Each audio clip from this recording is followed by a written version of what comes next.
Mr. Cole, are you certain you want to file charges against your wife? A conviction could mean 30 years minimum. Julian Cole paused for a fraction of a second, his voice a flat, cold stone when he replied.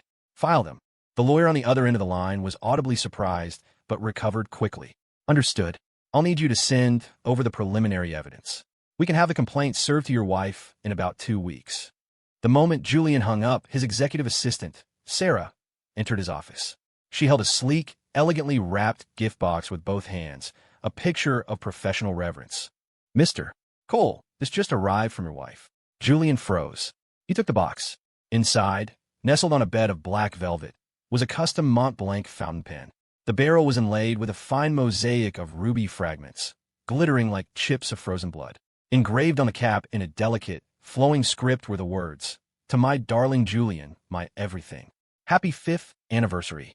Sarah backed out of the room discreetly, her fingers already flying across her phone. A notification pinged in the company's main Slack channel. The channel erupted. Sarah Jennings, you guys will not believe the anniversary gift Isabella just sent Jay. See, pic attached. Mark Chun, whoa, that's next level. They're the definition of hashtag couple goals. Emily Davis, seriously, remember when he had a craving for stone crabs? She had a private jet fly them in fresh from Joe's in Miami that same day. For lunch, David Rodriguez. And when he caught that nasty virus and was in isolation, she literally tried to chain herself to the ambulance. Told the paramedics they'd have to quarantine her too because she'd rather die with him than live without him. Jessica Wu, a love like that is once in a lifetime. Pure movie magic. Mark Chun, that pen is probably a one-of-a-kind custom job.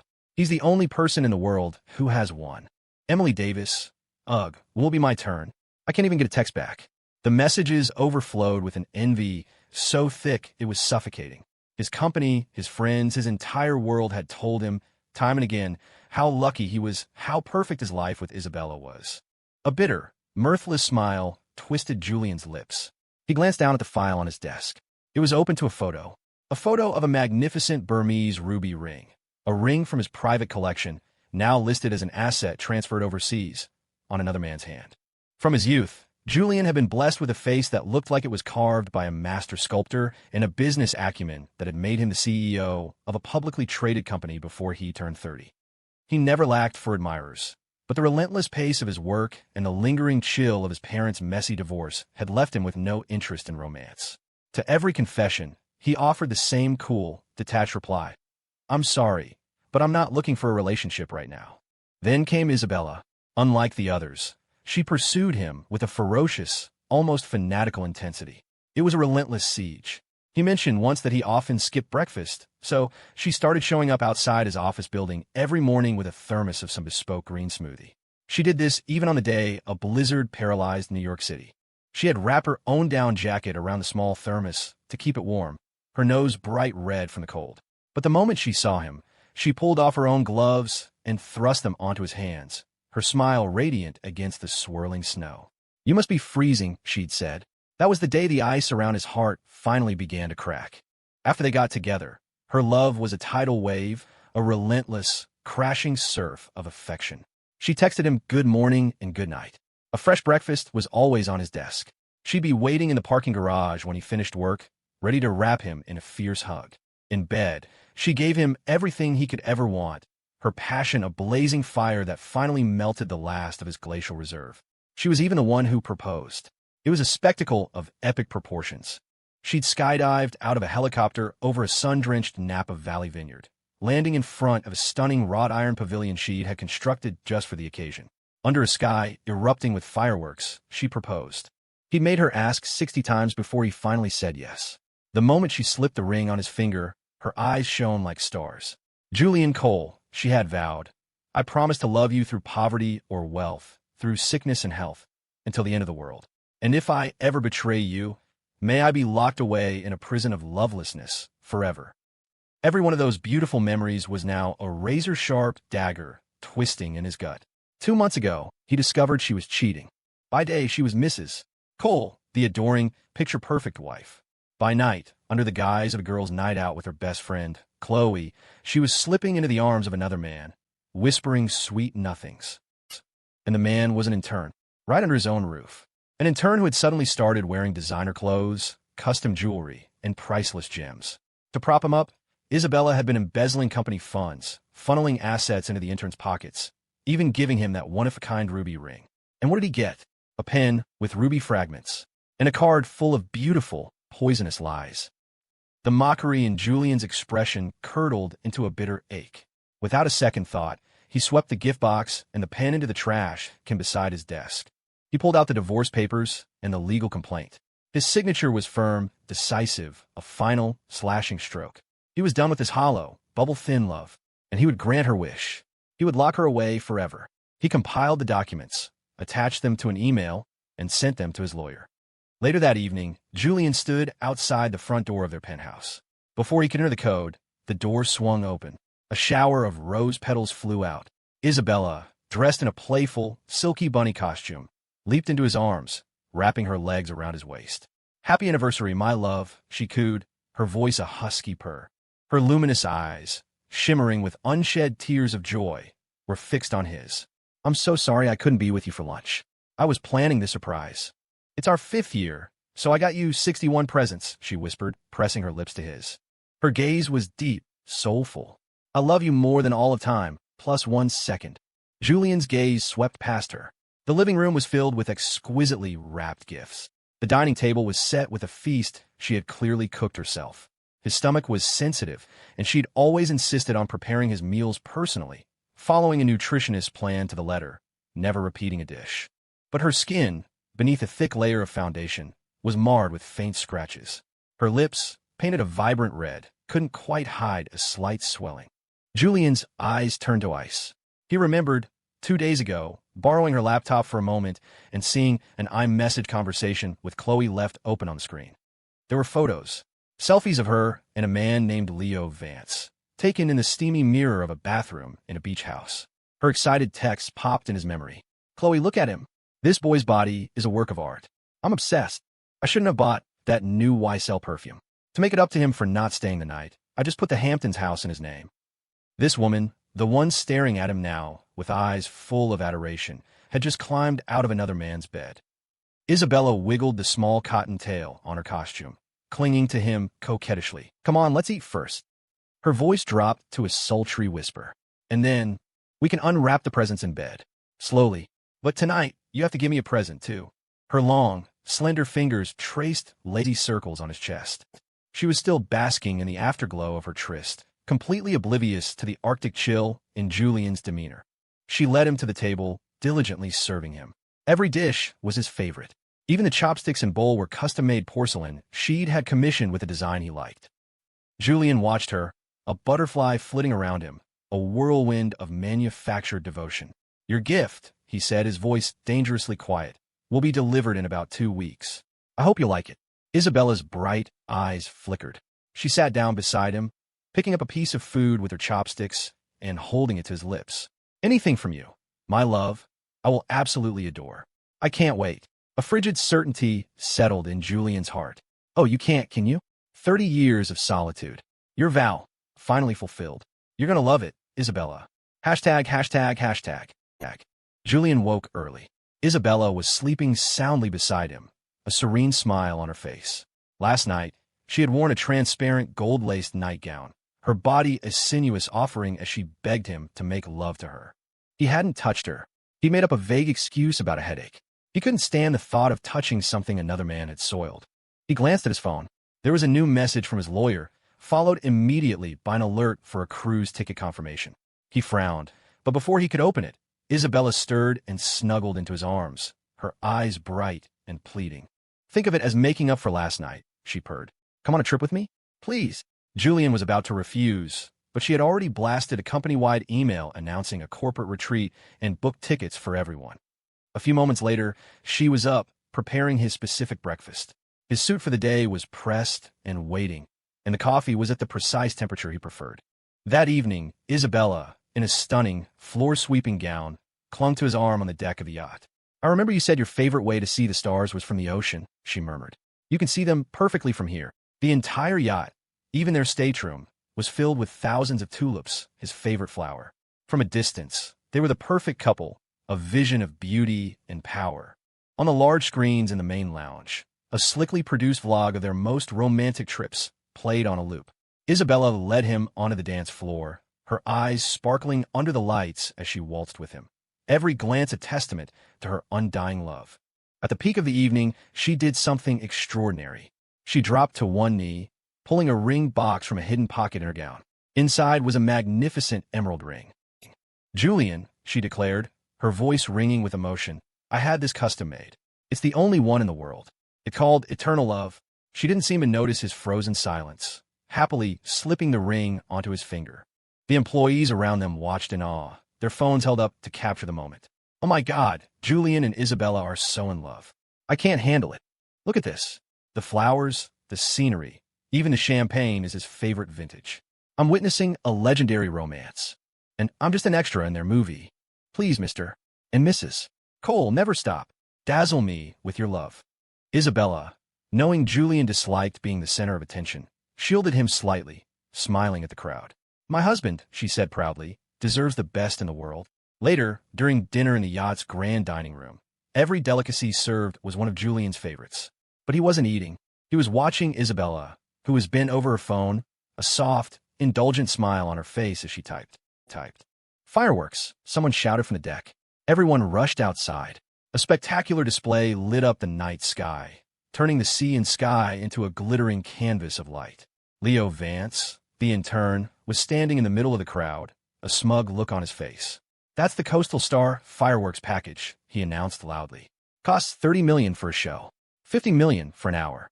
And if you want to have it named after someone, that'll run you $100 million. He puffed out his chest. "My girlfriend sent them for me." The other employees looked at him with open scorn. "Leo, are you still dreaming? Wake up. You're an intern. Who's sending you fireworks that cost more than a skyscraper?" Wow, the nerve to lie so shamelessly. Leo looked wounded but stuck to his guns, his chin held high. "It's for my girlfriend. She said she wanted to put on a show for everyone." No one paid him any more attention, writing him off as a delusional loudmouth. Suddenly, the sky exploded. A cascade of light erupted directly above their yacht, flower after flower of brilliant color blooming and reflecting in the dark water like a shower of stars. Then, the fireworks began to form letters, spelling out a name and a message in the sky. "Elio, I love Leo Vance forever. Forever." The entire deck fell silent, every head swiveling to stare at Leo. Then, the silence broke, and a wave of incredulous, envious chatter swept through the crowd. "Holy hell, I'm in the presence of a real-life billionaire. That is the most expensive thing I have ever seen with my own eyes. $100 million fireworks display. For real. This guy's girlfriend might be the only person on Earth who could compete with Mrs. Cole in the Spoiling Your Man Olympics. Where did you find a girlfriend like that? How do I get one? I've just witnessed a real goddess in action. There are only two perfect women in this world. Leo Vance's girlfriend and Julian Cole's wife. Quick poll. Who's more in love? Mrs. Cole, who would literally die for her husband, or this mystery sugar mama?" After a moment of thought, the consensus still landed on Isabella. After all, she was willing to charge into an isolation ward for Julian. That was risking her life. Just then, a voice cut through the noise. A sommelier emerged from the cabin. "Excuse me, are you Mr. Vance? This is from your girlfriend. A $30,000 bottle of Romanée-Conti. She hopes you have a wonderful time." He paused dramatically, and she said, "You are the love of her life." The crowd swarmed Leo, their voices dripping with envy. "Dude, no wonder you're an intern who wears designer clothes and custom watches. So you got a CEO goddess backing you. That's what real love is. She's willing to spend that kind of money because she knows he's worth it." Leo's eyes shone with triumph, his tone dripping with smug satisfaction. "I told you guys, my girlfriend really, really loves me." The knuckles of Julian's hand, resting on the deck railing, turned white. The veins in his wrist stood out like cords. He stared at his phone, at the financial report his CFO had just sent him. The fund for the fireworks, $100 million. The wine, $30,000. The yacht charter, $3 million. All wired from a subsidiary account directly under Isabella's control. She was the mystery lover. It was her. Julian fought to keep the Arctic fury from his eyes. His wife. On their anniversary trip, she was broadcasting her betrayal for the world to see. Leo Vance was a nobody. An intern Isabella had signed just 2 months ago, making him an intern director of operations and giving him a 40% cut of the revenue from a new project she was overseeing. Everyone had whispered about who was backing him. Now they knew. A backer this powerful, this shamelessly doting, was a rare sight indeed. Julian knew the truth. Every dollar Isabella embezzled was just another nail in the coffin of her freedom, another year added to her sentence. Perhaps sensing his silence, Isabella quickly put her phone away. She came to his side, stroking his hand with a look of apology. "I'm so sorry, my love. That was Chloe. She's having a huge fight with her boyfriend, and I was just trying to calm her down." Her gaze was sincere, utterly without guilt. Even now, she was still lying moments after texting Leo. "I couldn't just leave her to be sad all alone, so I was stuck on my phone. Forgive me," she murmured. "Tonight is for you, my baby. I promise I'll make it up to you later." She leaned in, her voice a seductive whisper, and squeezed his hand. "It's not like them. I will love you for the rest of my life. If I ever lost you, I think I'd go insane. I could never leave you, not even in death." Julian's eyes, hidden in the shadows, were filled with icy contempt. Hashtag. Look at her. This woman who loved him so much.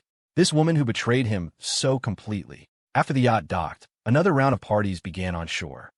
Isabella sat beside him, diligently peeling sweet shrimp for him. Suddenly, her phone buzzed. Her eyes darted around, and she unconsciously licked her lips. "Is something wrong?" Julian asked, his voice flat. She seemed to be wrestling with herself before finally saying, "It's Chloe. She's a wreck over the breakup. She needs to see me right now." She looked at him pleadingly. "My love, is it okay if I go for a little while?" Julian nodded. She shot up from her seat and practically ran out. Leo Vance had also disappeared from the party. A moment later, a ping on Julian's phone confirmed his suspicions. It was a live feed from a tracking app he'd installed on her car.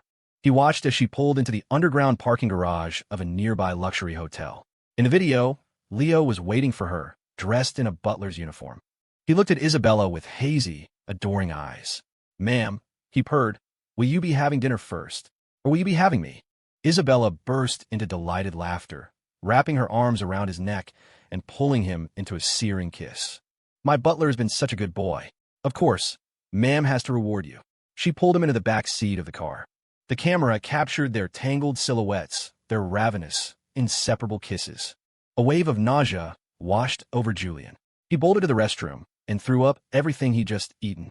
He remembered the first time he and Isabella had made love. She had trembled in his arms like a frightened rabbit, her eyes filled with a rapturous joy, tears of happiness streaming down her face. She had taken his hand and pressed it to her chest, her voice shaking. "Julian, you're finally completely mine."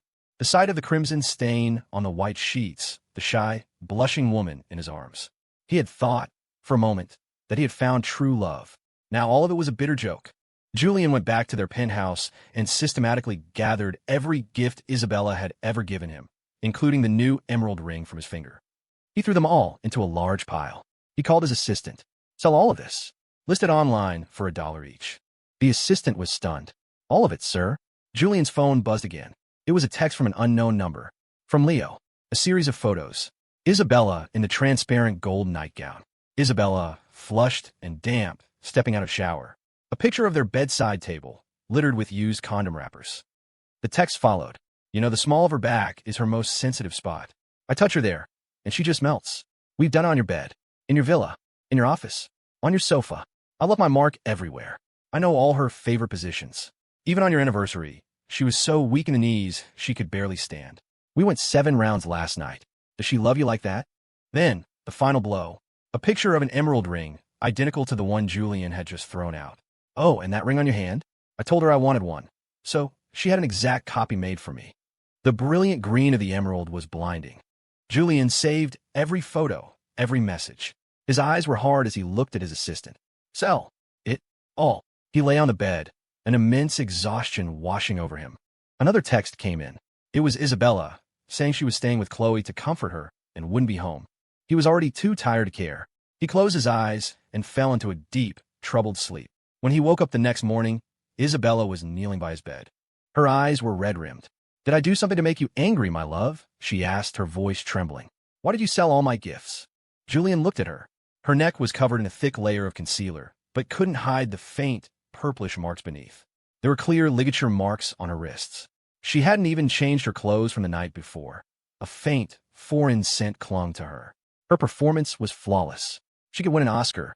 "I didn't like them anymore," he said, his voice void of emotion. I donated the money to a children's charity. Speaking of which, there's a charity auction downtown. Chloe will be there. My husband is such a generous man. Of course his wife has to support his causes unconditionally. Isabella took his hand, clutching it as if she were afraid he'd vanish. Julian watched her in silence. They arrived at the auction, and a group of women immediately swarmed them. They all looked at Isabella, teasing, "Look who it is. It's impossible to get you out of the house these days. Are you that afraid of your husband? Seriously, we have to use a charity event as an excuse just to see you two lovebirds. When will I find a love this sweet instead of getting dumped all the time?" Chloe whined dramatically. Each of her friends, however, had a handsome young man on her arm. Only Isabella was clinging to Julian. "He doesn't like the smell of perfume," she announced to her friends. "You should all keep your distance." She smiled lovingly at Julian, then took a ring that had just been auctioned and slipped it onto his finger. It was an heirloom jade ring from her family, one she had given him on his birthday. "I know you couldn't bear to part with my sentiment," she whispered, "so I bought it back. This belongs only to you." Her friends giggled, looking at them with sweet smiles. "No wonder you're the one who's married. You two are giving me a toothache. You're so sweet." Just then, Leo Vance, dressed in a stylish designer trench coat, brazenly sat down between them. A smirk played on his lips, but his eyes were fixed on Isabella. Isabella's face tightened for a second, but she maintained her composure, holding Julian's hand. "Mr. Cole," Leo said smoothly, "I'm here representing our company at the charity gala. I hope you're not upset." He gestured around the room. "The children here are so lovely. It makes me think I'll be having a child of my own soon." He beamed. "In a few days, the mother and I are going to do a live stream to announce it, share the 4D ultrasound pictures." He pulled a folded piece of paper from his pocket. "Here, look, this is our ultrasound. Isn't my baby cute?" Leo's face was glowing with paternal pride. Isabella's friends stared at him in surprise. Julian glanced at the ultrasound report. He then looked at Isabella, saw the fury simmering in her eyes, and felt only a profound, chilling cold. He'd had enough. He stood up. "I have to leave. Please enjoy yourselves." Isabella started to get up with him, but Chloe pulled her back. "Julian's a busy man. Give him some space. Stay and hang out with us for a bit longer." Isabella looked at Julian, a question in her eyes. He couldn't be bothered to say another word to her. "Do whatever you want." The moment Julian was gone, Isabella's face turned to ice. In front of all her friends, she spun around and slapped Leo across the face. "Didn't I tell you?" she hissed, her voice low and dangerous. "You are not to speak to Julian without my permission." Leo's eyes welled with tears, but he looked at her with a stubborn defiance. "I just missed you so much. I can't stand not seeing you for a single day." He dropped to his knees in front of her, placing his hand over hers on her lap. "Please don't be angry, okay? I have a surprise for you tonight." Seeing his pitiful, tear-streaked face, Isabella swallowed hard. Her anger softened. She sat back down. Her friends watched, amused. "Damn, Isabella, you've got him trained well. That must be some kind of thrill, huh? I hear it's even better when they're pregnant. You should go try it out tonight. Don't be mad. At the end of the day, we're just women looking to have a little fun. It's not like he's the one you really love. That's still Julian." ####. Julian collapsed on his bed, dragging a heavy exhaustion with him. A text from Isabella arrived, informing him she wouldn't be home tonight. He didn't care. He deleted it without a second thought. A heart that no longer feels cannot be hurt. For several days, Isabella didn't come home. His phone was a steady stream of provocative photos from Leo. Them on a beach, posing for intimate maternity shots. Them shopping for baby clothes. Them holding hands, wearing matching rings. Them taking romantic, wedding-style photos. Julian simply saved each one, meticulously adding it to the mountain of evidence. The first year of their marriage, on their anniversary, Isabella had given Leo a multi-million-dollar Heart of the Ocean-style necklace. The second year, on Leo's birthday, she had given him a 40% stake in the profits of a company subsidiary. The third year, she had gifted him a beachfront villa in the Hamptons. Millions upon millions in priceless assets. Julian cataloged every last item, compiled it all, and sent the complete file to his lawyer. He began to purge his home of her presence. Photos they had taken together. Things they had bought together. The bed they had slept in. Anything that carried the scent of another man. He found it filthy. A message came from his lawyer. "Mr. Cole, we need to verify the original evidence. We'll need you to come to the office in person. Will it be a good time for you?" Julian put on his overcoat and stepped outside. A light snow was falling, dusting the city in a cold, white powder. After meeting with the lawyer, He was walking down the street when his eyes were drawn to the massive digital billboards in Times Square. They were all playing a live stream. It was Leo. He was seated in front of a high-end jewelry store, surrounded by glittering, priceless gems. "Hey everyone," Leo's voice boomed from the speakers. "Today is the day my baby mama and I are officially announcing our little one.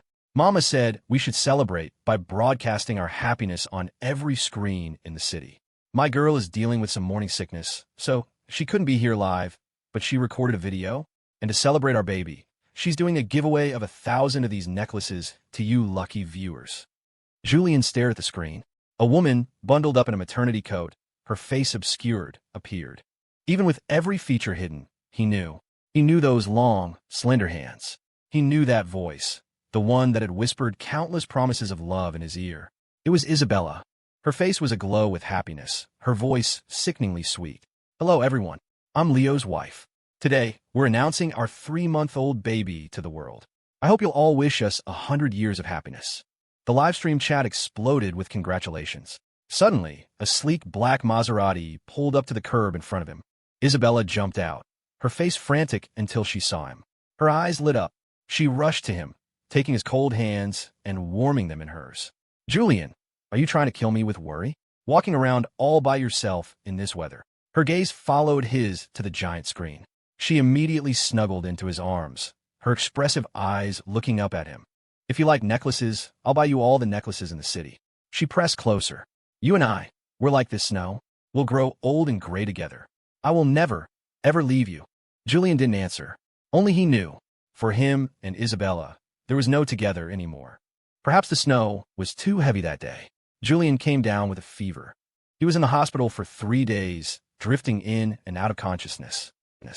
Through the haze, he was aware of Isabella, constantly by his side, a frantic, worried presence. "My love, it's all my fault. I didn't take good care of you," she whispered, her eyes constantly brimming with tears. She instructed the doctors to use the best medicine, personally delivered every meal, and had him moved to a VIP suite. Julian remained cold and unresponsive. On the 4th day, the room was filled with tulips. The entire hospital wing, in fact, was overflowing with them. A nurse looked at Julian with envy. "Mr.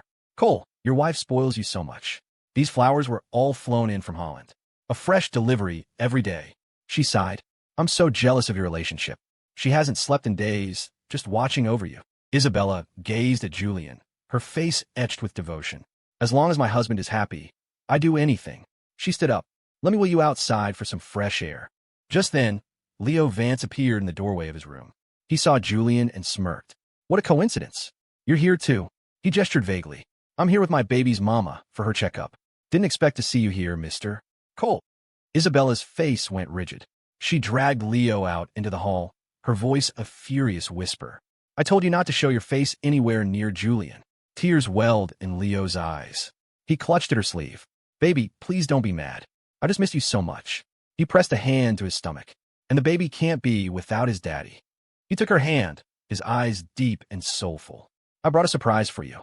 Don't you want to see it for yourself?" Isabella swallowed, hesitated, but finally gave in, patting his arm. She told him to wait for her in the VIP suite next door. A triumphant smile spread across Leo's face as he hurried away. Isabella smoothed her clothes, returned to Julian's side as if nothing had happened. "Julian, darling, something came up at the office. I have to go take care of it, but I'll be right back." She stroked his hand reassuringly, then slipped out the door and darted into the adjacent suite. Julian stared blankly at the wall. His phone buzzed. It was a video call from Leo. He didn't answer, but the preview was enough. His wife of 5 years, in a room right next to his, tangled in the arms of another man. He shut off the phone. He felt the porridge she had just fed him churning in his stomach. He stumbled to the bathroom and vomited everything. He checked himself out of the hospital alone and went home. The trial was in a few days. He planned to disappear until then. No one could find him. The house was already sterile, scrubbed clean of her. He sat on the rocking chair on the veranda, watching the sunset, taking one last look at this place. At 20, Isabella had waited all night below his apartment, clutching a bouquet of flowers to profess her love. He had kept those flowers, dried and preserved. Now they were in the trash. At 21, she had orchestrated a worldwide birthday celebration for him, sending him 100 letters woven from gold thread. He had burned them all in the fireplace. At 22, she had filled the entire property with tulips. He had the gardeners dig up every last one. Finally, the house was free of her. On the third day before he was set to leave, Isabella sent him a text. A picture of a restaurant. Your personal chef is on duty tonight, Julian. I'm making your favorite dessert, that fluffy fried red bean souffle. I know I haven't been around much lately, and I'm so sorry. I'll be home tonight. He used to love her red bean souffle. Whenever she made it for him, it seemed like he could forgive her for anything. It was the day before the legal complaint was to be served. Isabella was waiting for him downstairs in a Lamborghini, wearing the dress he used to love most. The moment he stepped out of his office building, she flew into his arms like a butterfly. My love, let's go to the Hamptons house tonight, okay? She chirped. Don't you just love watching the sunrise over the ocean? For the first time in a long time, Julian smiled, his eyes gentle. All right, let's go see the sunrise. One last sunrise with her. For the next 30 years of her life, she would never see a sunrise this beautiful again. Seeing the warmth in his eyes, Isabella finally relaxed, curling up against him like a kitten as she led him to the car. She held his hand tightly, as if terrified he would disappear. Do you remember that time you were angry with me and you went off on the yacht by yourself? I took a speedboat and chased you down in the middle of the ocean. You were so scared for me. You just held me and said you'd never be angry with me again. Isabella looked at him, her eyes filled with deep emotion. My love, I will love you forever. She was always like this. Whenever he got angry, she would curl up in his arms and act cute, and he would forget his anger, taking her shopping for luxury goods, giving her anything she wanted. He forgave every mistake. He was worth billions, and he had elevated her from a junior employee to a powerful executive in her own right, indulging her ambition, spoiling her for 5 years. But she had forgotten the reason she had all of it. It was only because once he had loved her. Now, even if she ripped her own heart out and offered it to him, he would find it foul. The sea breeze was gentle, the sunset magnificent.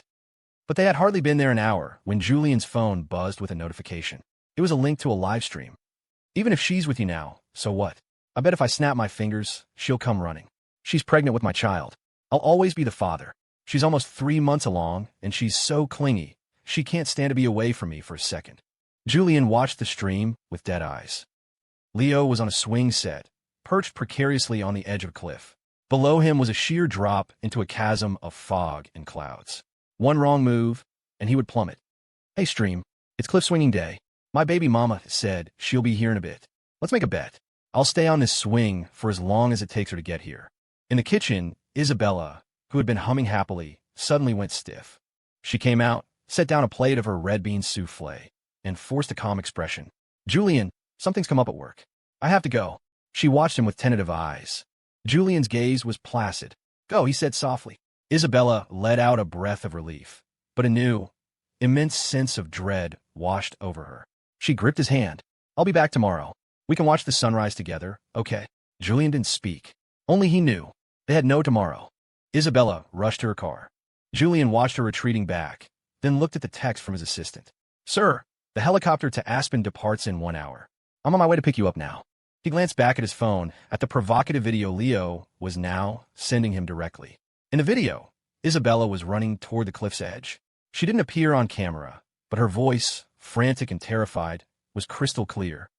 You're insane. Get down from there, my love, get down. It was her voice. He knew it instantly.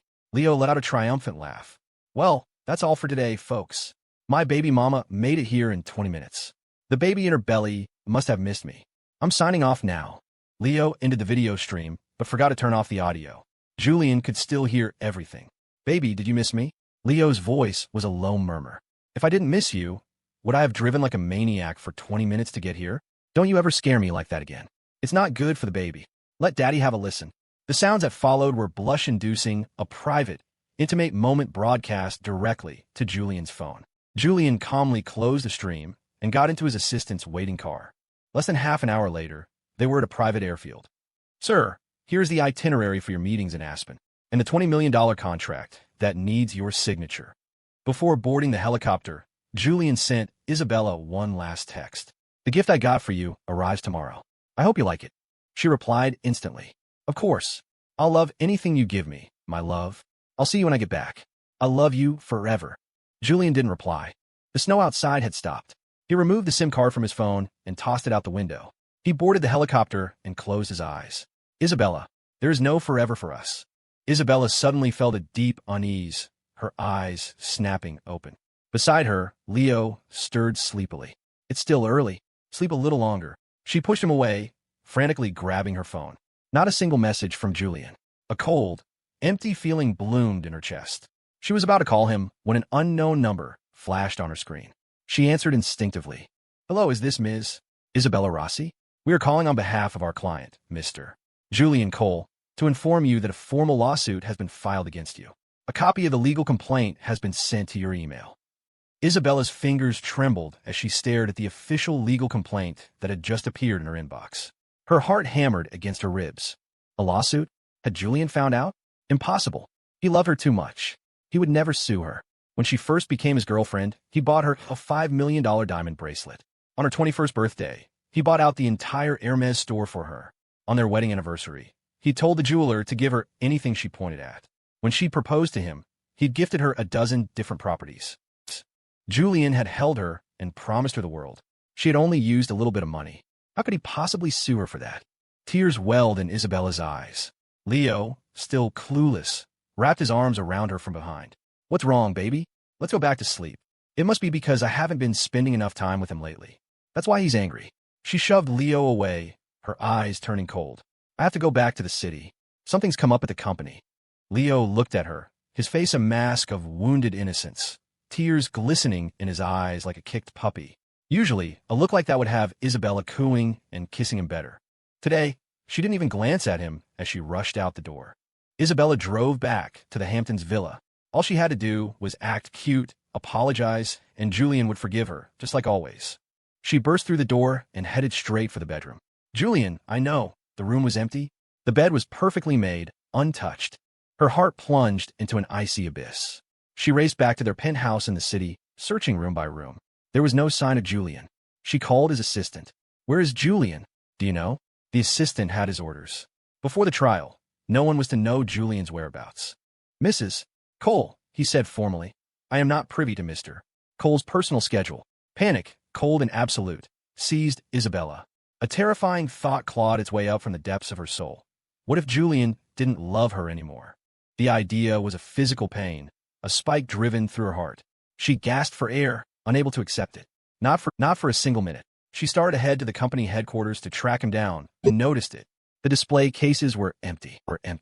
The gifts, they were all gone. She remembered seeing them just a few days ago, perfectly arranged. How could they suddenly be missing? She tore through the entire penthouse. They were nowhere to be found. Isabella was certain they had been robbed. She frantically called 911. After reviewing hours of security footage, the police officer confirmed it again. Ma'am, there was no break-in. A sharp pain lanced through Isabella's chest. She knew. Of course, she knew. How could a thief possibly get into a penthouse with this level of security? She just hadn't wanted to believe it. She couldn't believe that Julian would have systematically purged every trace of her from their home. Isabella's face went bone white. A sharp cramp seized her abdomen. She was 3 months pregnant. The emotional turmoil was taking its toll. But she couldn't worry about that now. She had to find Julian. She had to apologize. She would tell him she'd pay back every single cent, as long as he still loved her. Compared to 30 years in prison, a world without Julian's love was a far more terrifying cage. Julian woke up in a hotel suite in a foreign country. Today was the first day since Isabella received the complaint. He opened his phone.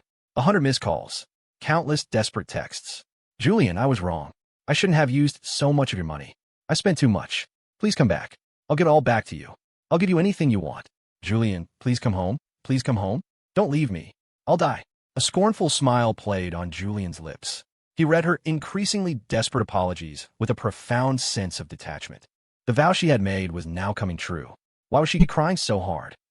He sat in the hotel restaurant, sipping coffee, listening impassively to his assistant's report over the phone. Mrs. Cole bought back all the gifts you sold and has placed them back in your bedroom. She won't let anyone in. Says you'll be happy to see them when you get back. She's replanting all the tulips that were removed one by one. She says she won't eat a single bite until you forgive her. Mrs. Cole. The assistant was still talking, but Julian had stopped listening. His phone buzzed with another message from Leo. A new picture. Isn't this your wedding ring? She gave me an identical one. Said that in her heart, she's already married to me. And this is the plane ticket she bought for me. She wanted to fly home with me to meet my parents, to tell them she was pregnant. She's crazy about me. She'll give me anything I want. Julian, haven't you figured out yet? You've already lost. Completely. Isabella waited from dawn until dusk. She searched every corner of the city, but found no trace of Julian. The only official document she received was a summons to provide a deposition. She sniffled, the tears finally overwhelming her, and fainted. When she woke up, she was in a hospital. A nurse was looking at her with a sad expression. Mrs. Cole, I'm so sorry. You've lost the baby. Isabella clutched her stomach, feeling the absence of the tiny life that had been there. But there was no grief in her eyes. From the beginning, Leo had just been a whim, a diversion. She had reached a pinnacle of success and power where her friends all encouraged her. It's just a bit of fun. A woman's got to enjoy herself. The thrill of a young, energetic lover had been intoxicating. She had thought she was just spending a few million here and there for a good time, that Julian, who loved her so much, wouldn't care. But the moment that legal complaint arrived, her world had been ripped out from under her. Now, when she thought of Leo's cloying affection, she felt no trace of her previous thrill, only a deep, simmering annoyance. I'm tired. Can you just leave me alone? She texted him. She hired a private investigator, telling them to find Julian no matter the cost. She couldn't stand being without him for a single second. Isabella knew, as long as she groveled, apologized, and returned all the assets, Julian would forgive her. At the thought, a fresh wave of tears streamed down her face.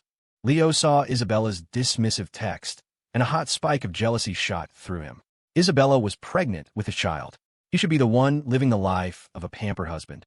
The one who isn't loved is the third wheel. Julian was just shamelessly clinging to the title of husband, blocking their happiness. He would not allow it. Isabella didn't stay in the hospital long. With an four still taped to her hand, she checked herself out. Her face was a ghostly white. Ms. Rossi, you just had a miscarriage. You need to rest, a nurse pleaded. Isabella shoved her hand away, her eyes red-rimmed as she yelled, Get out of my way. I have to find Julian. I don't have time to wait here. The nurse, startled, didn't dare stop her again. Isabella stumbled back to the penthouse and began tearing the place apart, searching for any clue, any hint of where Julian might have gone. She found nothing. She called her circle of friends, one by one, asking if they knew where Julian was. They all thought she had lost her mind. Your husband's whereabouts? How would he know? A cold despair washed over Isabella. How could she not know? Her friends were well aware that she adored Julian, that she was with him almost every day, that they were rarely apart. Why would they know his schedule? But when had that changed? When had she started spending all her time with Leo? When had she started working late, not coming home, greedily indulging in illicit thrills? She hadn't even spent their anniversary with him. When had the warmth in Julian's eyes been replaced by that icy distance? Isabella felt like she couldn't breathe. Her hands trembled as she opened her phone. Still not giving up, she went through her contact list, messaging every single one of Julian's friends, begging for information on his location. If she just knew where he was, she would get on a plane immediately. He could hit her, scream at her, demand every penny back. She could not accept a world where Julian didn't love her. Not for a single minute. Suddenly, a news alert popped up on her phone. It was a trending topic about Julian. She tapped it frantically, terrified of missing a single detail. Coal Industries CEO Julian Cole auctions off anniversary gifts and other memorabilia from Wife the Story went viral instantly. The comments section exploded. I just saw a bunch of Isabella Rossi's gifts to Julian pop up on an auction site again. I think that's their engagement ring. What's going on? Are they fighting? He's selling everything for like a few bucks each. Whoa, what's the tea? I need to know. Isabella panicked. Impossible. Julian wouldn't do this. He wouldn't sell the thing she gave him. Not again. She scrambled to open the auction platform. There it was. For his 20th birthday, the first crystal necklace she ever gave him. For his 21st, the world-class pigeon's blood ruby she'd sourced. For his 22nd, the tie she had put on him herself when she proposed. The starting bid for each item was $1. People were bidding on them, partly for the bargain, partly for the gossip. The prices were already shooting into the millions. These items were artifact from a love story that countless people had once envied, admired, and coveted. Isabella checked her bank account. She only had a few million left. She'd spent everything else on Leo, even embezzling company funds, which is what had made Julian so angry in the first place. At the thought, fresh tears streamed down her face. She couldn't live without Julian. Using an anonymous buyer account, she started bidding, buying back every single gift. She drained her bank account completely. As long as Julian sees these gifts, she thought desperately, he'll be happy again. Hashtag, hashtag, hashtag. Isabella wiped her tears and typed a reply in the comments section of the news article. They're still very much in love. There was no fight. Isabella Rossi loves Julian Cole more than life itself. As she typed that sentence, her hands froze. That vow, during their proposal, Julian had said it to her, that she would only love him. If she broke that promise, she would be sentenced to a loveless prison for all eternity. Absolute terror gripped her. She ignored the throbbing pain in her lower abdomen. 6 days. There were 6 days until the court date. She had to find Julian. The snow was coming down heavily outside. She was dressed in thin clothes, stumbling through the street, her body swaying. She fell, scraping her knee on the pavement, drawing blood. Through a blur of tears, Isabella sobbed, "Julian, where are you, Julian?" Suddenly, a figure stood before her. The leather shoes looked so familiar. The swirling snow obscured her vision. "Julian," she whispered. She lunged forward, throwing her arms around him. "Julian, I've missed you so much, Julian." Leo Vance knelt in front of her. He looked at the dazzling, luminous Isabella Rossi, now a pathetic mess on the ground, and a surge of jealousy burned through him. Leo Vance knelt in front of her. He looked at the dazzling, luminous Isabella Rossi, now a pathetic mess on the ground, and a surge of jealousy burned through him. He grabbed her arms, his voice a near shout. "Look at me. Look who I am." Isabella finally saw his face. Her expression turned instantly to ice. She shoved him away. "You're not Julian. Get away from me. I have to find Julian." Leo gripped her arm tightly, fat tears rolling down his cheeks. "So what if I'm not Julian? I don't know what happened between you two, but I love you. Can't you just look at me? I was the father of your child, too." "Child?" A strange, cold smile twisted Isabella's pale lips. "If it's not Julian's child, why would I keep it? I got rid of it. Now get lost." She used all her strength to push him away. Leo's heart felt like it had been shattered with a hammer. His mind went blank. He had schemed and plotted for so long to replace Julian Cole, to become the new Mr. Cole. He thought he could finally secure his position with the child.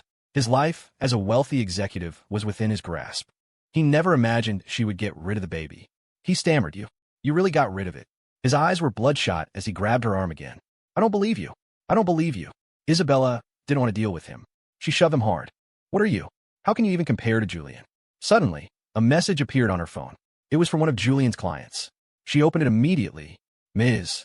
Rossi, I heard you were looking for Mr. Cole. I saw that you bought back all the gifts he was selling. I was very moved by your story. You two are so in love. If you want to know where he is, you can contact me." Isabella's eyes lit up. She ignored Leo, who was collapsed on the ground, and scrambled up from the snow, ready to find Julian. But the strain was too much. She swayed and collapsed into unconsciousness.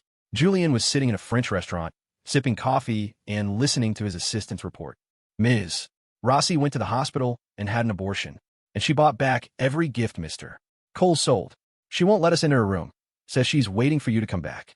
After she was discharged, she insisted on looking for you and fainted in the snow." Julian looked at the endless stream of apologetic texts, the hysterical, weeping voice messages on his phone. His eyes were arctic. A late apology is worth less than dirt, especially when it comes from a cheater. It was he who had instructed the client to send her that message, to give her a false address.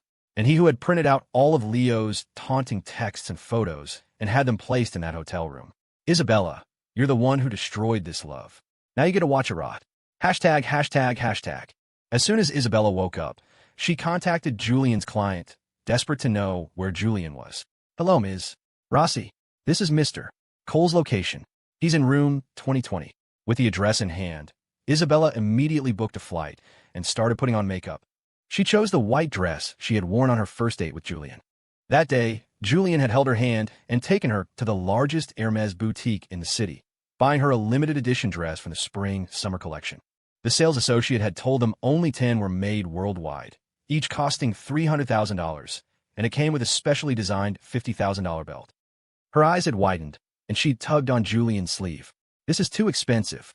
Julian had just kissed her forehead and said softly, "I want my baby to wear the most beautiful white dress, because you deserve the best." Sitting in economy class, Isabella's eyes were red, but her heart was filled with hope. "If I wear this dress to see him, his love for me will surely be rekindled." She couldn't wait to see him. The flight felt agonizingly long. The moment the plane landed, She grabbed her luggage and sprinted toward the exit. Her body, still weak from the miscarriage, made her head spin, but she didn't dare slow down. She was terrified she wouldn't get to see him. That was a fate worse than death. A passenger recognized her, their eyes wide with excitement. "Excuse me, are you Ms. Rossi? I'm a huge fan. Your love story is so sweet. Can I get your autograph?" "Me too. I even bought one of your old necklaces from the auction. Please, can you sign this for us?" In an instant, she was surrounded. Isabella felt a surge of impatience, wanting to push them away. But then she thought, if they find out I lost Julian, it will be all over the internet. Julian would hate that. No, she couldn't allow anyone to question their love. Julian loved her. So, she patiently signed autographs, one by one, telling them all that she and Julian would be happy forever. The fans finally left, satisfied. Once they were gone, Isabella rushed to find Julian's hotel. She stood outside, nervously checking her reflection in a window. Her face was pale. She quickly applied a lipstick in the shade Julian liked best. She checked herself one last time, then walked to his hotel room door. Her hand trembled as she raised it to knock. Julian." The door clicked open. Isabella's eyes lit up. "Julian knew I was coming. He left the door unlocked for me." She eagerly pushed the door open, her voice filled with excitement. "My love, have you forgiven me?" The only response was the echo of her own voice in the empty, silent room. "Julian?" Her heart seized. She hurried inside, searching. The room was deserted. But then her head snapped up. The walls were covered with rows and rows of shocking, explicit photographs. They were damning, filthy pictures from a hidden camera. Photos of every night she had been away from him, lost in Leo's embrace. In the car, in their penthouse, in her office. Every crystal-clear frame was a dagger to her eyes. Beneath the photos were printouts of their text messages. Isabella's hands trembled as she read the messages, her eyes slowly filling with despair. "You know, she gave me an identical copy of your wedding ring. We did it in your villa, in your marital bed. Everywhere you've ever been, I've left my mark. She's pregnant now, and she can't get enough of me." Seeing these vile messages, a surge of rage made her want to tear Leo limb from limb. A cold dread seeped into her heart, and she collapsed onto the floor amidst the scattered evidence. Isabella couldn't bear to imagine what Julian must have felt seeing all this. Just the thought of it made it hard to breathe. She finally accepted the reality. Julian was serious. From the moment he found out she had cheated, she had been sentenced to death in his heart. He took love and loyalty more seriously than anything. He had once said he would give her the world, and that he would only ever love her. But if she betrayed him, she would have to honor her vow, to be locked away in a prison without his love, to die alone. Tears streamed down her face. She couldn't accept a world without Julian. 4 days left. If she could return everything to Julian within these 4 days, they could start over. He would forgive her. It's him. It's that bastard Leo. He's the one who sent these disgusting things to Julian and made him angry. She couldn't tolerate it. She couldn't tolerate anyone tearing her and Julian apart. Isabella's eyes went glacial. She ripped all the photos from the walls and tore them to shreds. She convinced herself that her betrayal was well hidden, that she was just having some fun with Leo to pass the time with her friends. How did Julian find out? If it wasn't for that bastard, Julian would never have discovered it, would never have gotten angry about her moving a few $1,000,000, and would never have seen her at her most depraved. She gathered all the shredded photos and burned them, trying to erase the evidence, to pretend it had never happened. She flew back home. First, she had to get back everything she had given Leo. She went straight to a lawyer. "Excuse me, is it possible to recover these assets? I want to reclaim everything I gave him and put it back under my name." The lawyer looked at the list of assets Isabella handed him and was stunned by the sheer value. But maintaining his professional composure, he advised her, "Ms. Rossi, since these were gifts, legally it's difficult. However, you could sue for their return on the grounds that they were purchased with marital assets without your husband's consent. That gives you a chance. Or," he added, "you could have him sign a waiver, voluntarily relinquishing the property." Armed with this knowledge, Isabella immediately called Leo. "Leo, darling, I was wrong the other day. I'm waiting for you at this address. Can you come over?" Leo's eyes lit up when he saw the text. He put on the clothes Isabella liked best and rushed to the location. If Isabella still liked him, he still had a chance to become the new Mr. Cole. The baby was gone, but they could have another one. Julian had disappeared. The position was his for the taking. Leo had seen the photos online of Isabella in a foreign country. She looked disheveled, getting off an economy flight, her eyes red as she posed for pictures with fans. She looked exhausted and distressed.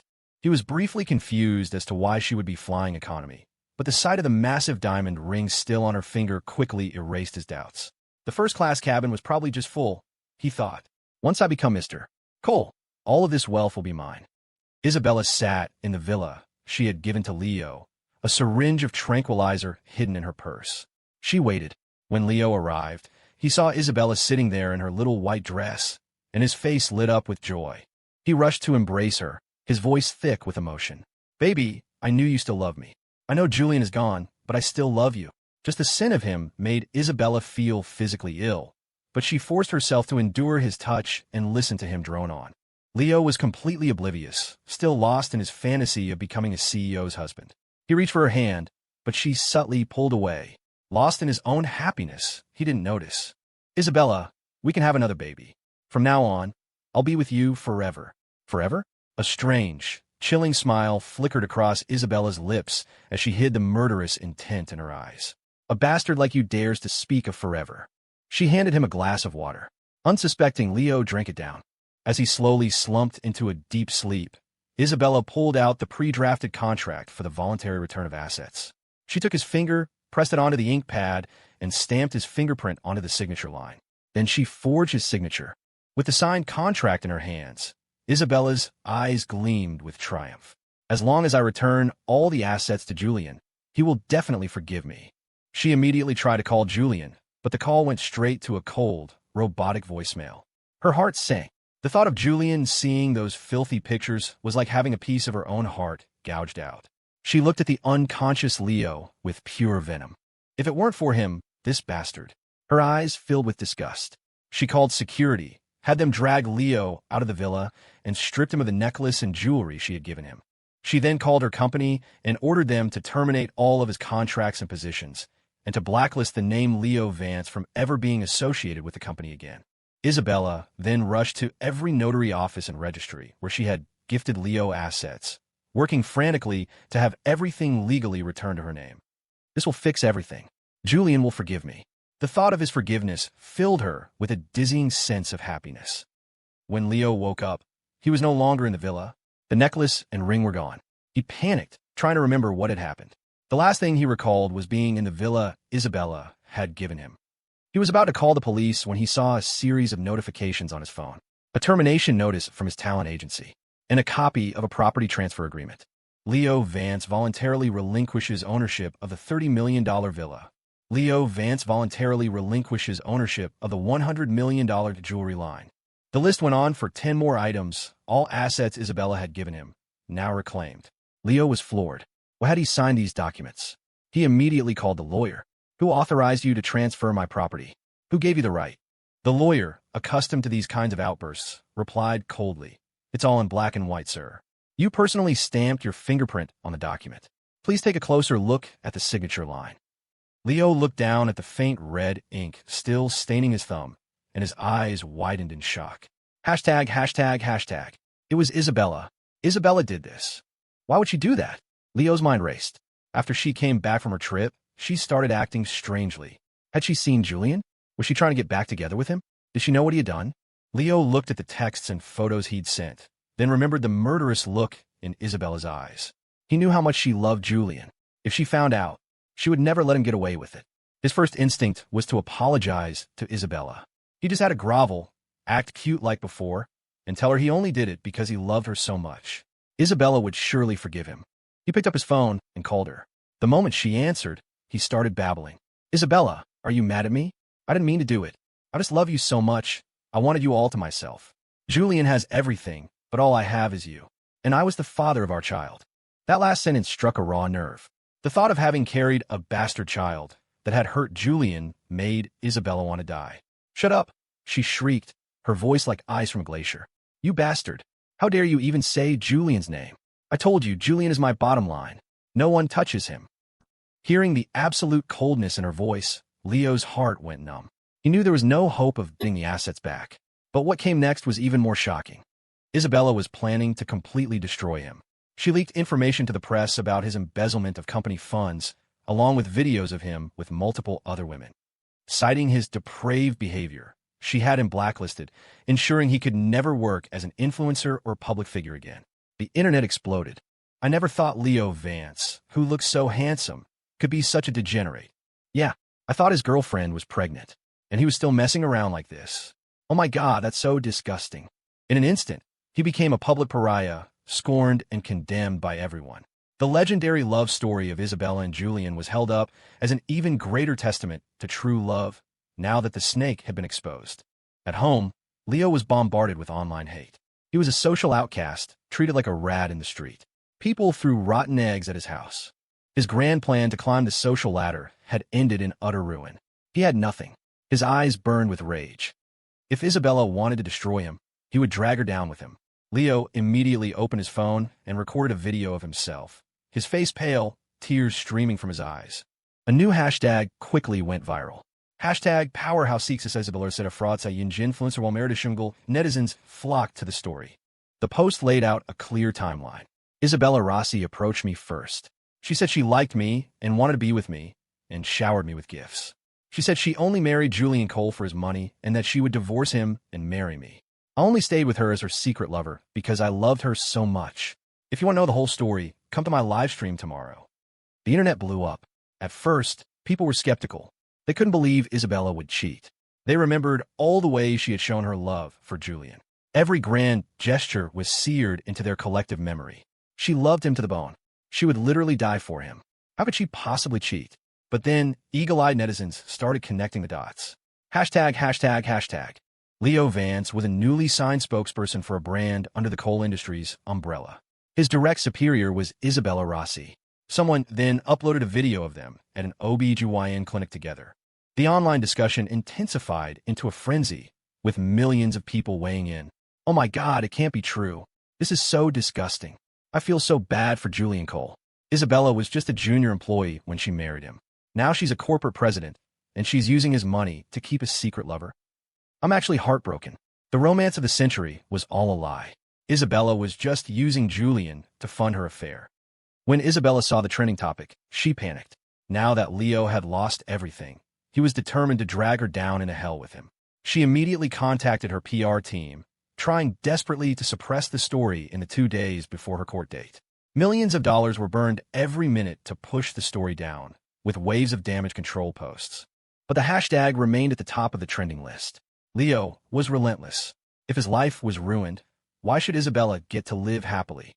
He began leaking one explosive, heavily censored photo after another to the public, along with their steamy, blush-inducing text messages.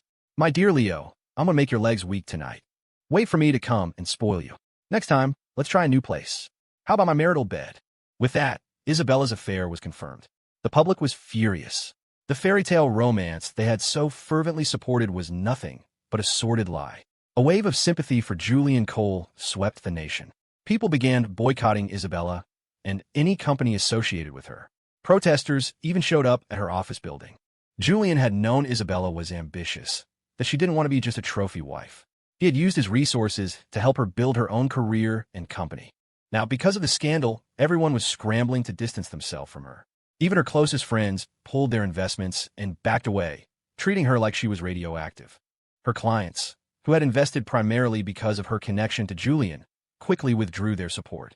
Now that she had used Julian's money to finance an affair, major shareholders pulled out, warning her that if her personal scandal damaged their brand, they would sue her for millions in damages. Isabella watched as her company teetered on the brink of collapse. She was forced to shut down several divisions, working frantically to stop the bleeding. Her personal funds were gone, and the public was merciless. They mobbed her when she appeared in public, screaming insults. Only Julian could fix this, she thought desperately. If Julian just shows up, all these accusations will disappear. Tears streamed down her face as she texted him a humble, pleading prayer. My love, I was truly wrong. Please don't be angry anymore. Please. I've returned all the assets. As long as you can forgive me, the rest of my life is yours. I just made a mistake that any woman could make. Julian read her pathetic pleas with cold indifference.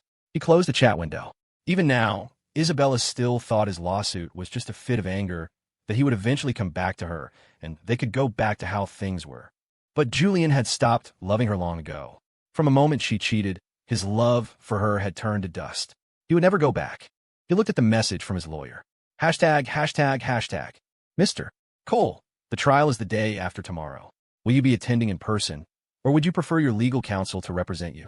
Julian replied silently, instructing the lawyer to represent him.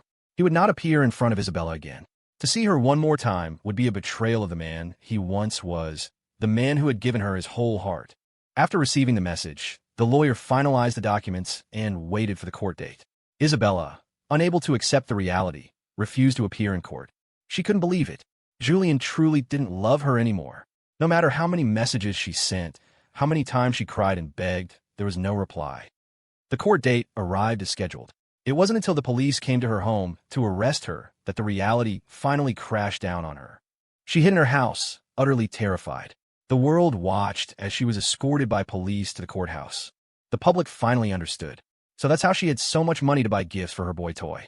Embezzlement and tax evasion. Of course. Good for Julian. A woman like that deserves to be locked up. Everyone was glued to the proceedings. The trial was being live-streamed, and millions of viewers tuned in, nearly crashing the network. At the same time, Leo Vance, as an accomplice, was also brought to the stand. As the record of Isabella's embezzlement was read out, line by line, the public was stunned. She had spent over $100 million on gifts for Leo. What she had given Julian in all their years together didn't even amount to a fraction of that. A wave of fury was directed at Isabella. She had defiled Julian's love. She was a greedy, ungrateful monster. The judge looked at her with disapproval. She was married to one of the most powerful men in the country, yet she cheated and then refused to appear in court despite overwhelming evidence. Isabella stood in the defendant's dock, her eyes frantically scanning the plaintiff's side of the courtroom.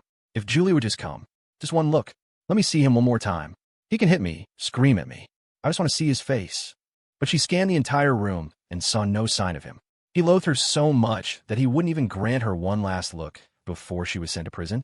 Tears streamed down Isabella's face, her heart seized by a pain so sharp it felt like it was being ripped from her chest.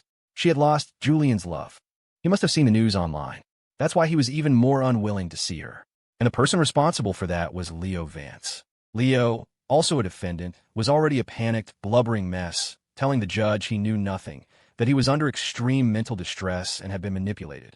The judge asked them if they had any rebuttal to the evidence. Isabella said nothing. She just told the judge that if Julian didn't appear, she would not plead guilty. Only if Julian told her to her face that he didn't love her anymore would she accept her fate. Then she could die. Having not eaten for days, Isabella collapsed in the courtroom. The judge had no choice but to call a recess on humanitarian grounds and have her sent for medical attention. Julian watched the live stream of these events with a sense of profound irony. Even at this stage, from the moment she cheated, he had let go. But Isabella, trapped in her own delusions, still thought he might come back, clinging to a desperate, false hope. His lawyer called and asked if he wanted to see her. Hashtag, hashtag, hashtag. When Isabella woke up, she ripped the 4 from her arm. She contacted her lawyer and her family, who managed to post her bail. She also posted bail for Leo Vance. The total was $500,000. The next day, they both disappeared. Julian still had no intention of seeing her. Seeing someone you no longer love is a pointless exercise. His business in France was concluded. He was staying at his private estate, a magnificent chateau, sipping tea on a sun-drenched terrace. Once, he had dreamed of taking Isabella traveling after she got pregnant. He had bought hotels in 30 different countries, each one with a view of the most beautiful scenery in the world. Back then, Julian had truly wanted to spend the rest of his life with her. The scenery was still there, but the person was gone. He knew she had been released on bail, but the trial would proceed as scheduled. An endless life of waiting for Isabella. In the few days of freedom she had, Isabella had not given up her search for Julian. After paying the bail, she had very little money left. She was living in the last property she owned. The rest had been seized and auctioned off. She sat in the house, anxiously flipping through photos, trying to find any clue to Julian's whereabouts. She just wanted to see him one more time before she went to prison. Just one look. Leo Vance was curled up in a corner of the room, looking at Isabella with terror in his eyes. "You're crazy. You're a complete psycho," he screamed. After bailing him out, Isabella had locked him in a cage. His hands and feet were bound. The house was on a deserted stretch of coastline, miles from anyone. She hadn't given him any food or water, treating him like a dog. In the past 2 days, Leo had endured inhuman treatment. Isabella would either beat him or scream at him, burning him with cigarettes and smashing bottles over his head. He had passed out from the pain multiple times, only to wake up with his wounds crudely bandaged. Leo's sanity finally snapped. He shrieked at Isabella to let him go. He would rather go to prison than be tortured to death here. Isabella, annoyed, threw a water glass at him. The freshly bandaged wound on his head split open again. She glared at him with venomous eyes. "Shut up. If it wasn't for you, if you hadn't sent those pictures to Julian, he would still love me. He would still love me." Tears streamed down her face. The thought of Julian made her heart ache. Leo was too terrified to speak, whimpering softly in his cage before finally passing out again. Isabella ignored him. She continued to sift through the photos one by one. Finally, in the corner of one picture, she saw him. Julian's back. It was a street in France. Tears fell from her eyes. She was finally going to see him. If she could just see Julian one more time, if he just told her he still loved her, she would happily go to prison or even die. Isabella tried to buy a plane ticket, but her passport had been blacklisted. She couldn't get a visa. She couldn't leave the country. She paced like a trapped animal, frantic. Finally, she made a bold decision. She would take a bus. She had to find Julian. Hashtag, hashtag, hashtag. The bus ride to France would take 2 full days and nights. She boarded it without a second thought. After a grueling journey, she arrived, looking like a vagrant, and stumbled into the 5-star hotel where Julian was staying. The staff looked at the disheveled woman, smelling the sour scent clinging to her, but noted the designer label on her tattered dress. A concierge cautiously approached her. "Excuse me, miss, do you need any assistance?" Isabella looked down at her own filthy state and felt a pang of shame. If Julian saw me like this, he would hate it. "Hello, can I please use your shower?" she asked, her voice urgent. "I have money." She fumbled in her pocket. The front desk clerk, perhaps thinking she was a young woman who had run into trouble, looked at her with pity. "Please come with me." They gave her a room. Isabella rushed into the bathroom and scrubbed herself with scalding hot water, feeling like she wanted to scrape her own skin off. She just wanted to tell Julian she wasn't dirty, that she really loved him, that she hadn't touched Leo again. She changed in her white dress and nervously applied lipstick. She went to the front desk. "Excuse me, is Mr. Julian Cole staying here?" The clerk looked at the photo of Julian on her phone. "He's very handsome. The most handsome Chinese man I've ever seen. I can tell you that he was staying here, but I cannot disclose his room number." Disappointed, but not defeated, Isabella decided to wait in the lobby. She had to see him. Seeing her determination, the clerk took pity on her again. "He's attending a fashion show and party tonight. You might be able to see him there." She handed her a flyer. With the flyer in hand, Isabella rushed to the venue. The sheer luxury of the event was intimidating. She used to attend these kinds of shows with Julian all the time. The memory brought tears to her eyes, but she blinked them back. She just wanted to say one thing to him, to ask him if he still loved her. At the venue, Isabella couldn't get into the main area. She was stuck in the throng of the crowd, craning her neck, desperately trying to catch a glimpse of him. And then she saw him, on the main stage, in the center of it all. Julian. The moment she saw him, the rest of the world faded away. She pushed through the crowd, trying to run into his arms. "Julian, it's me, Isabella." Before she could finish, she was blocked by security. "I'm sorry, miss, this area is restricted. You can't go in." Isabella didn't seem to hear them. She watched Julian getting further and further away. Julian is leaving. "Let me through, I have to see him." She tried to push past the guards, her eyes locked on the man she had thought about day and night. Her heart was about to burst. "Julian, I was wrong, I was so wrong. If you just forgive me, I'll do anything." She was about to make another desperate push when she saw something that made her world stop. Her eyes widened in disbelief. A stunningly beautiful woman with a gentle smile had taken Julian's arm. Julian thought he heard someone call his name. He was about to turn around when Claire Monroe's voice interrupted him. "Julian, thank you for coming to my show." He looked down at Claire. His childhood friend was all grown up. He remembered when he was a boy, after his parents' divorce, he had become the unwanted product of their failed marriage. Whenever they argued over who had to take him, Claire would climb through his bedroom window. Her small body would stand in front of him like a fierce little animal, protecting him. "If you don't want him, I do," she would declare. She would take him to her house for dinner, tell him stories to help him sleep, and get into fights for him at school, then grin at him with a face full of scrapes. "It doesn't hurt. Here, have some candy." Everyone knew that the school's queen bee, Claire Monroe, protected the school's golden boy, Julian Cole. Wherever Julian was, Claire was sure to be there too. She was always the first one waiting for him after class, bringing him his favorite osmanthus cakes. She would walk with him from one end of the city to the other, just because the stars looked best from the riverbank. Julian would go along with her crazy plans. They had climbed snowy mountains together. This went on from the time he was 5 until they were 18. After high school graduation, they went to different cities. They kept in touch, but only occasionally. The last message he'd received from her was right before his wedding. "Do you have to get married?" she had asked. Julian hadn't understood. He thought she was just being childish, upset that he was getting married before her. He had replied playfully, "When you get married, I'll give you the biggest wedding gift. I'll be your family's backing. Let's see which idiot would dare bully you." Claire had simply replied, "I wish you happiness." After that, they had lost contact. Until now, when she heard he was in France, she had dropped everything and flown to the country, using a fashion show as an excuse to invite him. But Julian was no longer a clueless teenager. He had been through a soul-crushing marriage. Seeing the hopeful, expectant look in Claire's eyes, he understood. The entire show was a tribute to their shared memories. The swing set they played on when they were 5. The starry sky they watched when they were 14. The first waltz they danced at 16. Their graduation photo at 18. How could he not understand her feelings? But he couldn't respond to that burning passion right now. He had just crawled out of swamp. The sun was too bright. It would burn him. The show was beautiful. "You've grown up, Claire." Claire bit her lip, her hand still holding his. "Julian, you're just like you were when we were kids. That's the only thing you ever say when you see me. We're the same age, you know." She pouted playfully. "I'm not a little kid anymore." Claire was beautiful. From elementary school to college, she had been the most popular girl, but no one ever dared to confess their feelings to her.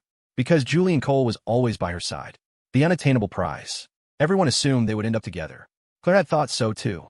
She had fallen for him the first time she saw him. Their families were neighbors. The first time she visited his house, his parents were fighting, oblivious to their guest. He had looked so sad, but he just stood there, his thin lips pressed together, not saying a word. His eyes, which should have been full of stars, were filled with an endless sorrow. Claire's heart had ached for him.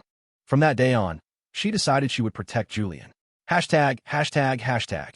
Her world became him. They did everything together, those memories like glittering stars in her mind. She had planned to confess to him after high school graduation, to tell him she had loved him for years. But then her family fell into crisis.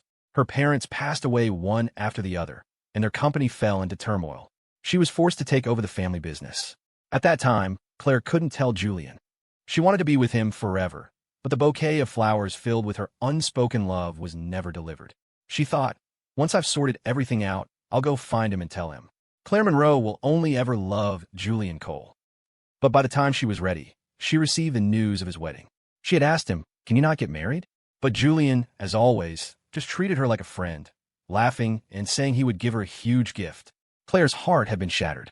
She had withdrawn from his world. All she wanted was for him to be happy. But Julian wasn't happy. Claire had learned the whole story from the news online. Every detail was a knife to her heart. The Julian she had cherished, the one she had protected for 20 years, the one she couldn't bear to see shed a single tear. His treasured wife had hurt him so deeply. Thinking of this, a layer of ice formed in Claire's eyes. She would not allow anyone to hurt Julian. Julian was sitting on the rooftop terrace. Claire expertly prepared his coffee, just the way he liked it, 8 parts hot.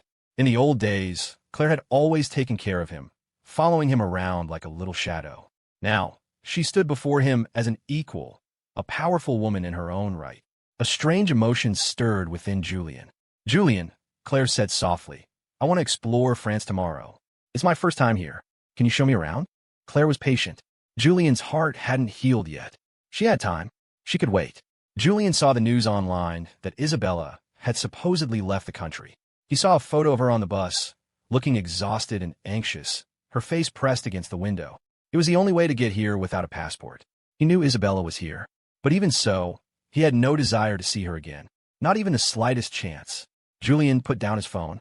"Since we haven't been back in so long, why don't we go home and visit our old neighborhood? We can leave today." Claire's heart leaped with joy, but she also saw the unease on Julian's face. She had spent her life watching him. She knew what he was thinking. She understood his every glance. While pretending to go to the restroom, Claire had her assistant do some digging. The information came back quickly. Isabella Rossi, Mr. Cole's ex-wife, appears to have arrived in France. Hearing this, a cold fury rose in Claire. She would not let any Julian. No one Find out where she is right now. I need to meet with her. Isabella wandered the streets, dazed. She kept telling herself, it's nothing. That woman was just a staff member, a protocol officer.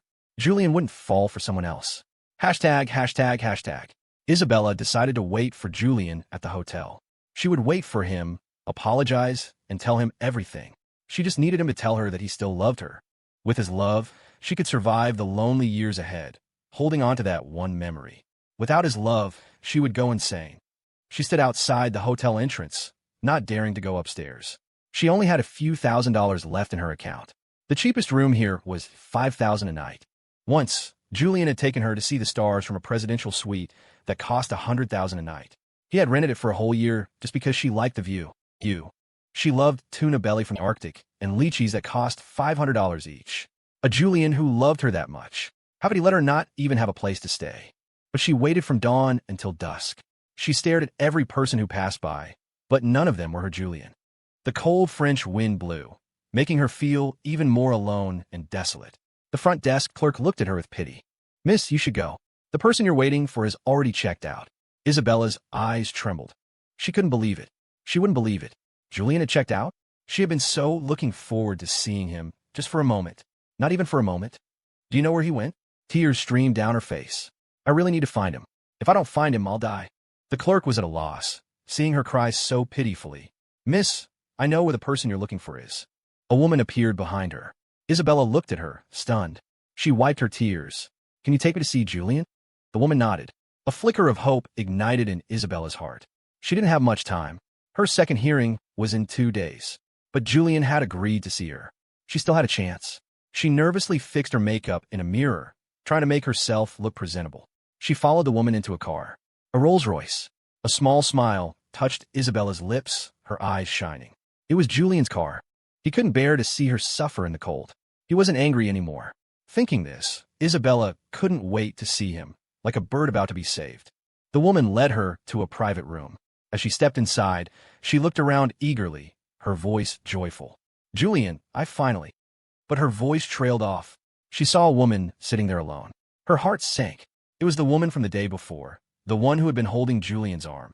Isabella's smile vanished. She stared at the woman. You're the one who asked me here. Where's Julian? Claire looked at the pale, lifeless woman with her dull, matted hair.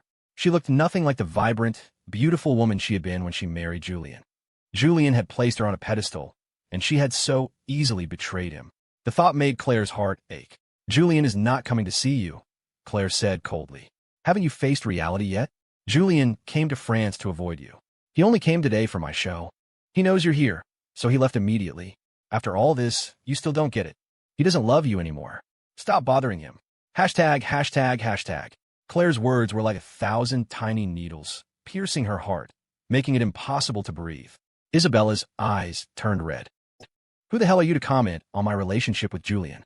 I don't believe anyone but Julian. You're just jealous. That's why you don't want me to see him. Claire looked at this madwoman with nothing but cold pity. Cheating is a slippery slope. She talked about loving Julian, but all she was clinging to was her own obsession and the lavish lifestyle she couldn't let go of. Jealous of you? Claire laughed as if she'd heard the world's funniest joke. Jealous of your affair being plastered all over the internet? Or jealous of the fact that Julian despises you, yet you shamelessly cling to him? You are not worthy of Julian's love. Claire's voice was flat and final. Before your sentence is handed down, please stop harassing Julian online. Otherwise, I will not let you off easy.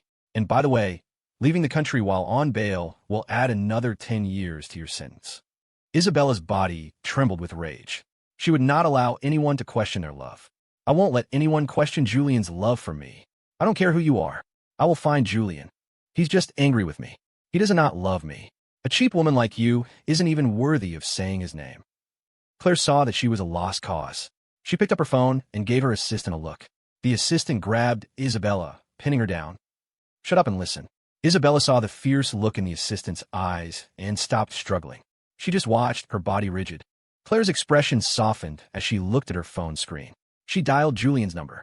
Julian. Claire. Hearing Julian's voice, Isabella trembled. She instinctively tried to snatch the phone, but the assistant held her tight, muffling her mouth. Tears streamed down her face. It had been so long since she'd heard his voice. She listened intently, desperate for every word. Just hearing his voice made her feel like her heart would stop. Julian, Claire said gently, the lawyer can't reach you. The hearing for Isabella is tomorrow. Do you want to see her one last time? Julian's reply came without a hint of hesitation. No. From the moment I decided to sue her, I stopped loving her. Everything she's doing now is just for her own obsession. From now on, I don't want to hear her name again. Claire, I know you care about me, but please, let's not talk about her anymore. Claire gently said goodbye and hung up. She looked down at Isabella with cold eyes. Did you get the answer you wanted? Julian has already given you the greatest possible decency. It's you who doesn't know when to quit. Don't ever appear in his world again. The assistant let Isabella go. She collapsed to the floor. Julian's words, every single one, were like the final drop of a guillotine, severing her last breath of hope. A suffocating pain washed over her. Tears splattered on the floor. She looked around the foreign country, utterly lost. He said he didn't love her anymore. Julian Cole did not love Isabella Rossi anymore. ####. Isabella sat on the bus back home, completely shattered. Every word from Julian was a knife twisting in her heart, the pain reaching her very bones. Tomorrow was her second hearing. If the prosecution found out she had left the country, her sentence would be extended by another 10 years. The thought of a future without Julian's love enveloped her in a massive wave of panic. Tears streamed down her face. No, she would not let that happen. It's all because of Leo. He was the one who made Julian angry. Isabella's eyes hardened with a new resolve. She had to see Julian, no matter what it took. She had to tell him she loved him, that she would even give her life for him. She returned to her last remaining house. She found Leo, chained up and naked, locked in the bathroom. He was like a dog. A few pieces of bread lay on the floor. Leo was no longer coherent, his eyes vacant. In just a few days, he had lost 20 pounds. When Isabella opened the door, he cowered in the corner. Don't hit me, he mumbled deliriously. When he finally focused on Isabella, he went mad, crawling to her and banging his head on the floor. Let me out, please. I shouldn't have seduced you. I shouldn't have been greedy for your money. I shouldn't have provoked Julian Cole. I was wrong. If you just let me out, I'll do anything. Please, I'm begging you. Leo clung to Isabella's leg, his survival instinct so strong he was bleeding from his forehead. He was truly sorry. Isabella was a complete psychopath. Isabella looked down at him, her eyes filled with disgust. She grabbed his chin. You want to get out? Leo nodded frantically, his face a mess of tears and blood. He didn't want to die. He just wanted to live. Fine, I'll let you out, Isabella said, her voice like a whisper from the grave. As long as Julian comes back, I can let you live. Leo felt a chill run down his spine, his eyes filled with terror. You're crazy. You're a lunatic. But Isabella gave him no chance to resist.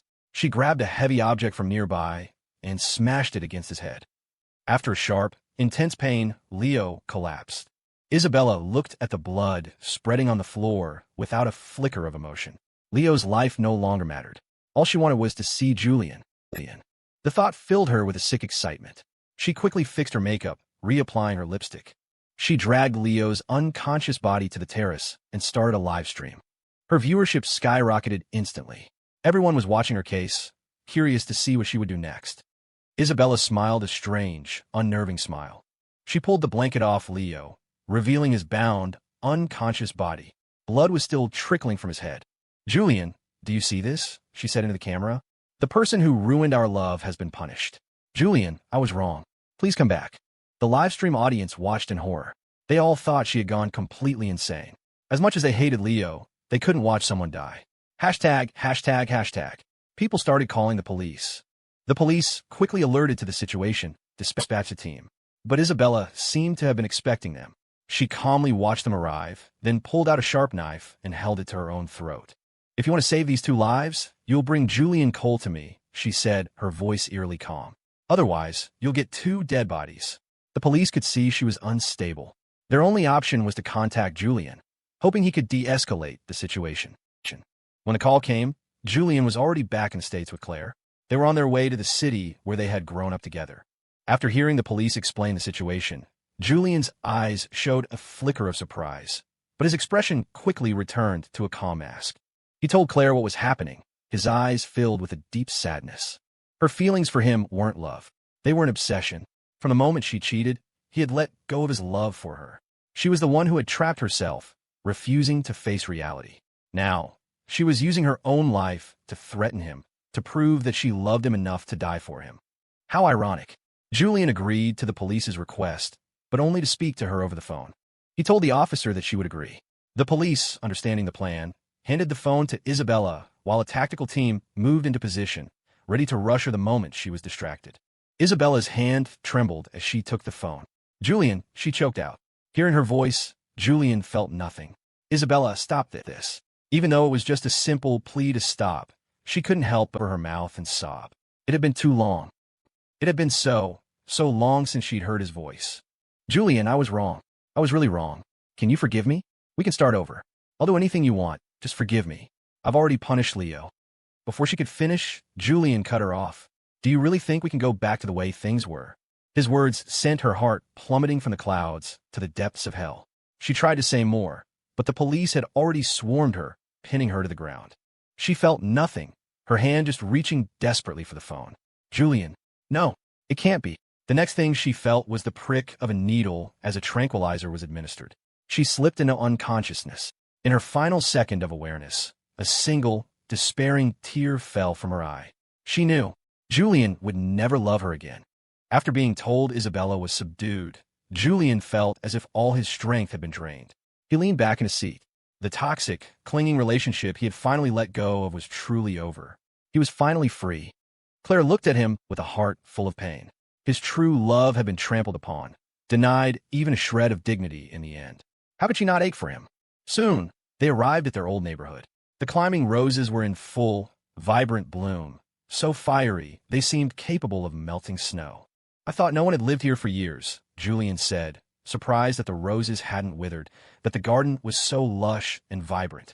Claire led Julian to their old swing set and motioned for him to sit. She told him that ever since she had returned from abroad, she would come and stay in this little courtyard from time to time, and had hired someone to maintain it. "You used to love roses the most," she said softly. "Remember in kindergarten, for art class, you drew a whole page of them? You said your grandmother loved roses, so you did too." Julian searched his memory and recalled it. He remembered her falling off a ladder, trying to pick roses for him. She hadn't even wiped the blood from her nose, so focused on giving him the most perfect bloom. A warmth spread through Julian's chest. "You still remember?" Claire looked into his eyes, her gaze full of deep affection. "I remember everything about you." In all the lonely nights she had been away, she had replayed those memories over and over again. Claire's hand gently touched Julian's cheek. "Julian, I know you need time. I'm not in a hurry. I just want you to know that no matter where you are, I will always be behind you, always with you." Julian looked at Claire. He felt like he could hear the sound of a glacier melting. Claire stayed with him, retracing their steps. They walked the streets they had run through as 5-year-olds. They visited the amusement park they had snuck into at 10. They drank coffee at the same cafe they frequented at 14. They went back to the bar where they had their first dance at 18. Under a sky full of fireworks, Claire stood before him, her eyes shining with all the love she felt for him. Finally, she gave him the love letter she should have given him when she was 18. "Julian Cole, I've liked you for a very long time. I've liked you since I first saw you when I was 5. I liked you in the past, I like you now, and I will like you in the future."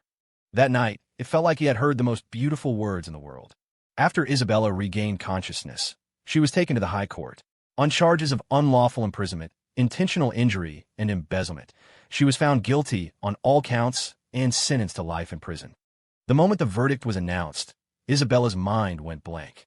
It wasn't until her gray-haired parents knelt before the judge, weeping and begging for mercy, that she finally felt a pang of regret. Tears of remorse streamed down her face. She had once had loving parents and a perfect family. She had Julian's most sincere love, but she hadn't cherished any of it.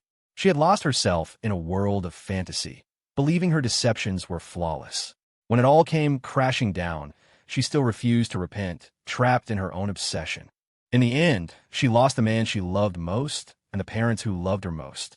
She wept in the courtroom, begging for a chance to repent and atone. But it was too late. All that awaited her was an endless life in prison and a world forever without Julian. Leo Vance, after receiving medical treatment, recovered. But the long-term imprisonment and the blow to his head had left him a high-level paraplegic. He couldn't even perform basic self-care. He went to live with his sister, but the daily abuse from his brother-in-law and the contemptuous looks from his sister became unbearable. One day, using only his mouth, he fashioned a noose, and took his own life. When news of his death broke, people sighed with a mixture of pity and contempt. He had had a bright future, but he had tried to take a shortcut to the top. In the end, he reaped what he sowed. When Julian heard the verdict, he felt no great emotion. The drama of his old life no longer concerned him. The past was like a dream, blown away by the wind. He looked at the small, lovely person in his arms, a gentle smile on his lips as he held her closer. Claire woke up and saw Julian beside her. It still felt like a dream. She snuggled into his arms, holding him tight as if afraid he would leave. Julian chuckled, gently tapping her forehead. "Stop clinging. I'm not going anywhere." Claire didn't listen, cuddling closer like a kitten. "I waited 20 years for you. I'm never letting go. You're the greatest gift heaven ever gave me." Julian couldn't help but laugh, his eyes once again full of warmth. Knowing that their hometown held too many bad memories, they decided to settle abroad. Julian returned to the city only to handle the transfer of his assets and shares. Claire went to the prison to see Isabella one last time. She hadn't wanted to go, but one day, Isabella's mother had knelt outside their villa, begging Julian to issue a letter of forgiveness that might reduce Isabella's sentence. Claire didn't want Julian to be troubled. She told Isabella's mother that she would go in his place, and that if Isabella behaved well, her life sentence might be reduced to a fixed term. It was a small comfort for her remaining years. When she saw Isabella, all traces of the powerful executive were gone. She was rail-thin, a skeleton of her former self. When she saw Claire, her eyes flashed with anger. "Are you here to laugh at me?" Claire only felt pity. "You brought all of this on yourself. You're not even worth laughing at." Not wanting to see her remain unrepentant, Claire simply placed a hand-knitted scarf in front of her. "Your mother asked me to bring this. She knelt outside our home for hours for her only daughter. You should spend your time in here reflecting. How you live the rest of your life is your choice alone." Isabella looked at the scarf, each stitch woven with love, and finally broke down, sobbing with regret. Claire didn't linger. She drove back to their villa, where Julian had finished his work.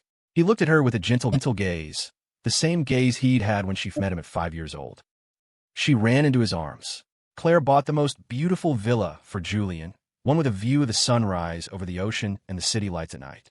She would go with him to the glaciers of the Arctic and the grasslands of the desert. They would watch the sun rise over snow-capped mountains and explore the mysterious, remote wildernesses of the world together, just the two of them. Claire accompanied Julian everywhere, seeing every sight the world had to offer. 3 years later, at the same fashion show where they had been reunited, Julian filled the venue with crystal roses, symbolizing their undying love. He knelt on one knee, taking out a ring and slipping it onto Claire's foot with devout reverence. "Claire Monroe, will you be my wife?" Claire threw herself into his arms, tears of joy streaming down her face. "I will." They kissed under the setting sun. From then on, it was 3 meals a day for seasons a year, just the two of them from morning until night.